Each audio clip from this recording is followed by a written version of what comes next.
Like, that's the model I want. I want to generate sales 24/7, whether I'm in Hawaii, like go to Africa, whatever place on the entire planet I'm at. I want this done for you, automated store, generating sales for me day in, day out, 24/7.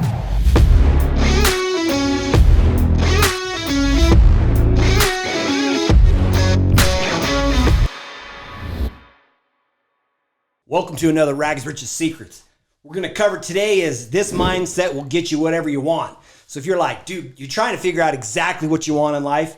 And like for me, I'm always in pursuit of the good life. And so I'm showing you the mindset that will deliver to you exactly what you want. I broke it down into 3 pieces. These are 3 pieces that very, very successful people constantly, consistently use day in and day out. And as a result, they get extraordinary results. So I'll take and break it down into 3 pieces. Number 1, do not be reasonable. Like, say what, Mike? All right, let me give you an idea what it was. So Tony Robbins, when he wrote his very first book, he was talking about how to be unreasonable and how to set your expectations much higher. And then he put, in fact, in the chapter, he says, but look, put things in perspective. If you're a 5'2" person, you're not likely to win an NBA dunk contest. And he said, and it wasn't shortly after that Spud Webb, at the height of 5'2", won the slam dunk contest. And he goes, after I saw that, he was like, I tossed it all out. People that crush it are absolutely unreasonable in their expectations. They don't have their vision. They don't see what they're doing. Like other people don't see what these unreasonable people do. And as a result of that, he's like, just toss it out. Don't be reasonable. And so I throw it out there. Consider like Tony Robbins. Is he reasonable? Like people will come up to him and say, hey, they don't think that what he's doing is reasonable, but he doesn't march to their drum beat. And as a result, he's created an extraordinary life. He's got like business after business after business that he owns, but his primary focus is teaching and coaching people, showing them how to get breakthroughs. And the big thing he talks about is like, don't be reasonable. So let me show you a couple more examples. Like Elon Musk. What do you think the chances are that he's reasonable? Not considered to be reasonable at all. In fact, when the autobiography of Elon Musk, when he went and he met with a person that was going to interview him to generate that autobiography, the very first thing Elon Musk said to him, he goes, do you think I'm crazy? And it kind of caught him off guard a little bit. And what it really is what he thinks that he can do, what he thinks that he can accomplish. Putting a man on Mars makes no sense, right? And as a result, people think that he was crazy. But you look at it and he changed everything. He did things that nobody thought that could be done. Okay? So you look at Steve Jobs. Was Steve Jobs reasonable? What makes you think like Steve Jobs, a little teeny guy, could actually create a software tech company that could compete with Hewlett-Packard and Atari and some of these other big names like IBM, right? But yet he did it anyways. And so here's the number 2 thing that these guys do. So not only are they not reasonable, but then number 2, they pick a direction and they go in that direction. Now you could say like about Elon Musk, you got to be some kind of special stupid. Why would you challenge the entire automotive gas industry by generating and creating an electric car that has failed more than once consistently, right? But yet he did it. And in fact, because he was so unreasonable in his pursuit of creating that electric car, what has every major car manufacturer in the entire United States done? They have all declared that they are now phasing out gas-powered vehicles because the writing is on the wall. He will demonetize their entire business as they continue to hammer on gas-powered vehicles because they demonetize it based on the direction that he's going. He will make it operating an electric vehicle like 1/10 the cost of what it's going to be to actually have a gas-powered vehicle. And as a result, the entire industry shifted. Like, was it reasonable when he said that he wanted to make it so that people could make transactions using PayPal? It wasn't called PayPal when he first got involved in it. But the entire banking industry said that can't be done. But he challenged the status quo and he broke it. It was not reasonable. It was not reasonable to assume he could pursue that course of action. Yet he did. This is what you're going to discover about people who crush it. Basically, they pick the direction. Like they're like, man, that thing ought to exist. And they're passionate about it. And they're like, they want to move in that direction. This is what's kind of crazy. This is where I'm talking about a special type of stupid. Is they pick a direction and then they go in red hot pursuit of it, even though it does not appear to make any sense. See what I'm talking about? Like, just give me an example. Like, think through this. Okay, let's say you've got a 9-to-5 job, right? These guys would be willing to walk away from a 9-to-5 job, like almost like at a drop of a hat, in pursuit of another direction because they're passionate about it. Like, I'm telling you, they're different. There was a guy. This is an example that I hope that it hits home, because as soon as you see it, you're going to go, huh? So there was a friend of mine. His name's Brett Harward, okay? And he said that he was driving down the road one time and he saw this dude on the side of the freeway walking backwards. And he's like, dude, what the heck is this guy doing? So he kind of went and did a loop around on the freeway, came back around, and then kind of sallied up next to the guy and he started talking to the guy. And he found that this guy was a little bit interesting. He loved to create Guinness Book World records. He loved to set them and break them and all kinds of stuff. And so he had this idea that he looked at a record and he said, you know what? It would be cool if I walked from basically New York to Washington backwards, because that would be a Guinness Book World Record. And my friend Brett was like, dude, that's legit. He's like, man, how long have you been preparing for this? He goes, like, how'd you get ready for it? He goes, how'd I get ready for it? He goes, I woke up. He woke up that day and he said he looked inside the Guinness Book of World Records, seeing which record he could break.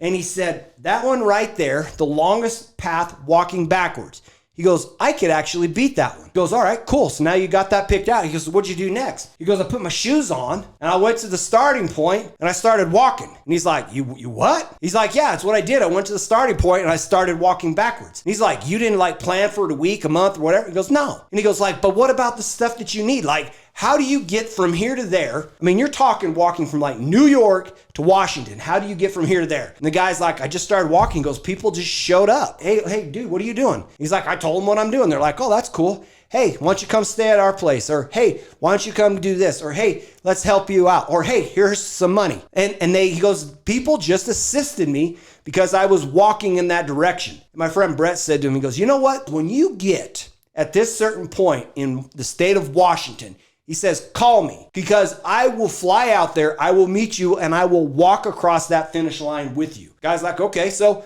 my friend Brett gets a phone call, and he's like, holy cow. So he dropped what he was working on right then and there, went out there, was with the guy, went across the finish line. He goes, dude, he's like, that's crazy. He goes, you know what? I'm teaching a class tomorrow. Why don't you come to it? So he brought this guy to it. But can you see what it was? It was not reasonable to assume that. There are people like that move in this universe, that do this in a fashion that does not make sense, okay? That's what these guys do that makes them distinctly different. They're not reasonable, and then they pick a direction and they go even though how to get there isn't known. The answer, or the path, is the way to the destination, okay? So here's number 3. Number 3, you probably caught hints of it as I described that very last story, okay? The hints is the true believers will come to your cause. There are people on this planet. There are some people that love to cook, and true believers show up. There's some people that love to do fitness, and true believers show up. There's some people that like to cause their bodies pain and do really stupid stuff, and true believers show up. There's true believers that think that their religion means that there's going to be an alien thing coming down and all these weird UFOs and crazy crap, and everybody's going to be annihilated and they're the last ones. And true believers show up. It's like, does it make sense? I don't know. Probably not, okay? But here's what happens. True believers show up. Elon Musk, he surrounded himself with true believers. They came, they worked for him for less money than they could have worked for somebody else because they became a true believer in what he was pursuing. Steve Jobs, the exact same thing. You pick these guys, passion will cause people to follow you. They will become your true believers. Those right there are 3 powerful secrets. Okay, I'll show you how I take and I use this. My objective, my overall life objective is one thing really. It's the pursuit of the good life, okay? I'm talking about being able to, like some of these people that I had already mentioned, like the guy that's walking backwards, like his pursuit might not be the good life in the sense of monetary, but his pursuit of the good life is whatever it is, he wants to break those records. My pursuit of the good life is creating, like, I want to multiply my value so much that every hour I put in, like I ran the numbers just the other day. I used to have a 9-to-5 job at Raytheon. I ran the numbers, and since I have left Raytheon, my average hour has jumped up. My output is 28.2 times higher than what it was when I was at the Raytheon. And that showed up when I made the declaration in my own mind that I am in the pursuit of the good life, okay? I am in pursuit of the good life. So you ask yourself, what